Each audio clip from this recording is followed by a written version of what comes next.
Ụtụtụ ọma ndị Igbo, mma nọ. Ekene m nwoke, kene nwaanyị. Asị m ka onye chiri ya zelu. Asị m ihe ọma mere ụmụ Igbo niile n'ebe niile ha nọ na n'elu ụwa gbaa gburugburu. Asị na Igbo ga-adị, na anyị ga-adị ka echi, na echi adị agwụ agwụ. Asị nka chi tata bụ nkwọ kwọtara anyị ihe ọma. Anyị ga-ejere obodo na-arụ obodo. Anyị ga-azụ ka afịa, anyị amana ka ahịa. Onye chụba anya daa. Igbo amaka, ya gazienụ n'ọfọ. Aka m bụkwa onye nke gị, Ugochi tubelu. Abụ nwa afọ Oraifite. Anyị bụ Nri na ala Oraifite. Ihe sị ka m bịakọwa n'ụbọchị taata bụ ihe gbasara nri. Kụrụ onye bụ onye nri. Ọ na-agba mgbe ụfọdụ ekwu okwu na mmadụ bụ nri, ekwu kere onye bụ nri. Nri bụ ndị na-akpụ alụ n'ala Igbo gbaa gburugburu. The history of nri ebuka. Nri bụ the old Asian kingdom in Igbo land. Igbo bụ the only ancient kingdom in Igbo land. Before ndị ọcha abịa, the colonial masters abịa. Eze Nri bụ eze pụrụ nnukwu iche, bụ nnukwu obodo. Ndị Nri na-akpụ alụ n'ala Igbo. Ụdị alụ ọsọkwa anya bụrụ. Etu a ka ọ dị. Mana during the fall of the Asian kingdom called Nri, enwere ụmụ Nri like Enugu Ukwu bụ Nri. Nri abụrụ sọ obodo ahụ akpọrọ Nri as obodo. That small obodo ya afụ na isi n'ijere ya agụ Ukwu Nri, Adama Nri, and rest of them that are small. Physically. Na present Nri town na Anambra State. Mana Nri dị beyond that. Ndị Nri bụ ndị amaala amara dịka ndị na-akpụ alụ. And ha na-akwụ na-atụ ha n'ije. Ha na-esi na mba banye na mba. Ihe nyesi ka nkọwa tọpik a tata maka na mgbe ụfọdụ ọ na-awa ekwuo na mmadụ bụ onye Nri. Ụfọdụ ndị mmadụ eche na ọsịsọ geophysically town called Nri today. Like ekwuru na ihe ọ na ndị nwere like ịmata makwa amatụ maatụ Enugu Ukwu. Nri ka mgbe enwere ụmụ Nri na obodo dị iche iche. O nwere obodo ị ga-eje enwe ụmụnna ma ọ bụ whole village si Nri.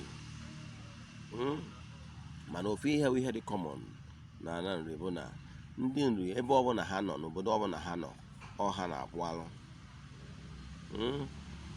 Na onye Nri ga-ekwu na ihe a bụ alụ. Nna dịka m oge m nnukwu nna anyị na-akọrọ anyị akọ n'obi anyị wee sị anyị na anyị eji n'ọnụ anyị na-akpọ ihe n'ọbụ alụ, maka na ikwu ana n'ọbụ alụ ọbụla alụ.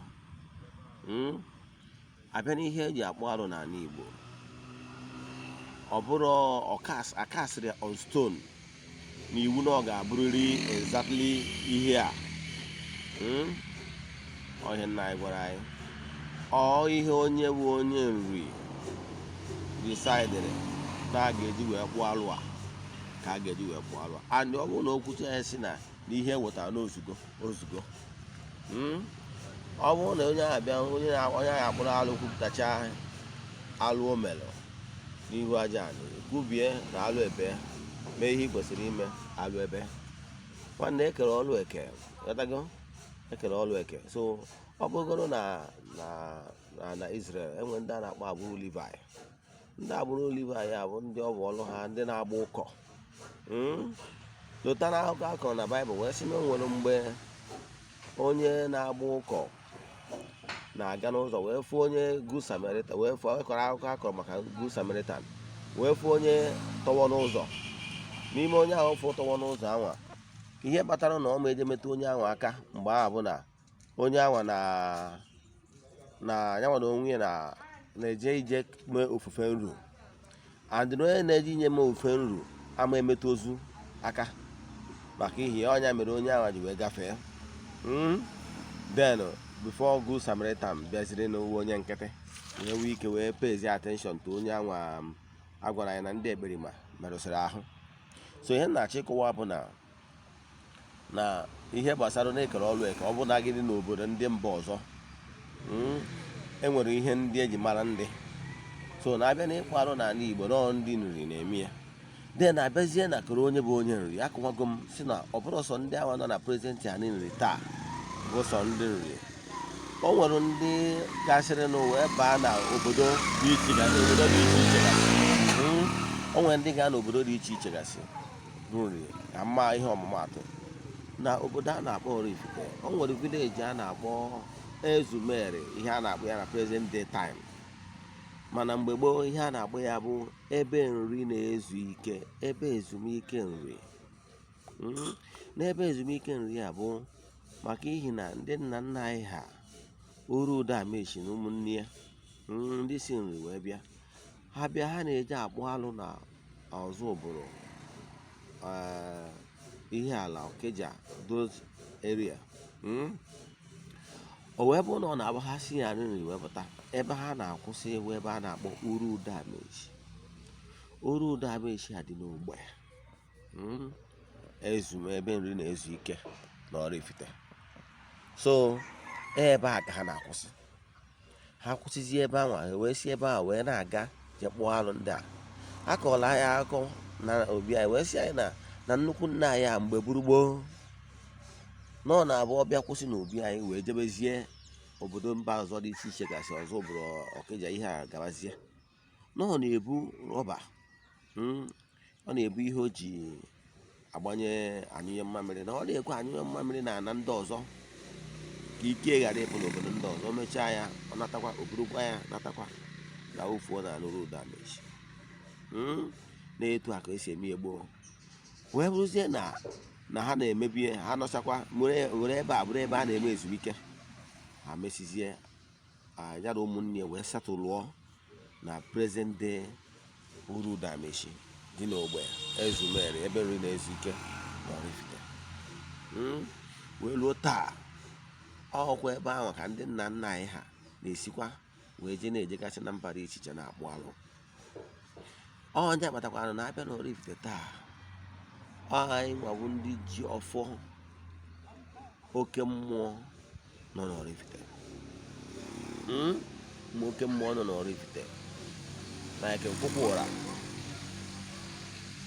Ezumere ihe ha na-akpọ nkịta mana mgbe gboo ebe nri na-ezi ka ha na-akpọ ya ebe ezumike nri na ọhanwa na arụsị ọzọ kwadokwa na ụmụnna anyị Urudameshi a na-akpọ ụlasị ụmụ mmụọ na-abụ ha oke mmụọ ka ha bụ maka na abịa na mmụọ deities a nwere female deities nwee male so ana Urudameshi abụ aha anyị nwabụ ndị nri nọ n'Oraifite wee na-akpụ alụ so ihe na-achịkọwa awụ na abịa na ịgbasara ịkpụ alụ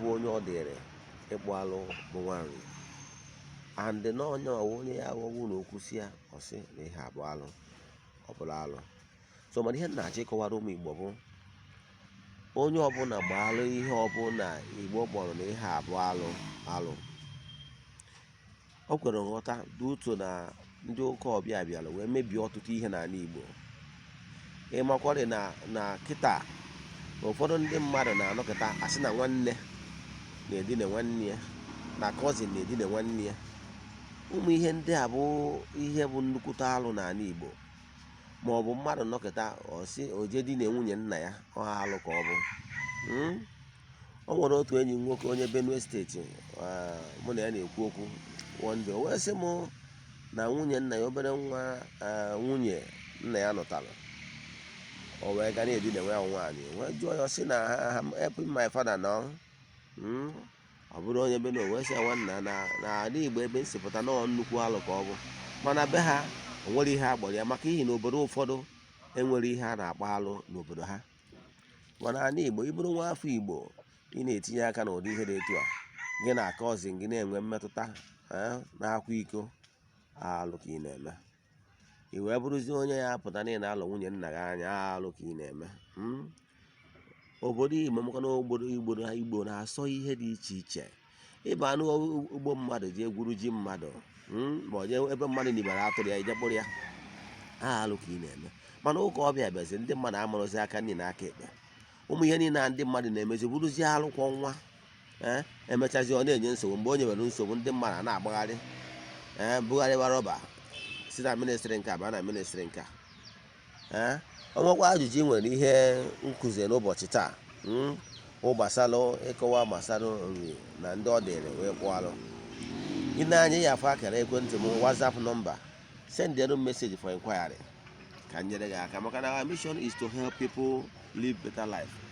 My mission is to agbasa ike ọdịnala Igbo ka ndị Igbo ka restoration of ọdịnala Igbo ka ụmụ Igbo chighata azụ nekwa YouTube channel anyị like our videos, share ya among your friends, subscribe to our YouTube channel so that ị na-enweta meseji anyị na-enye kwa ụbọchị gbasara ọdịnala Igbo.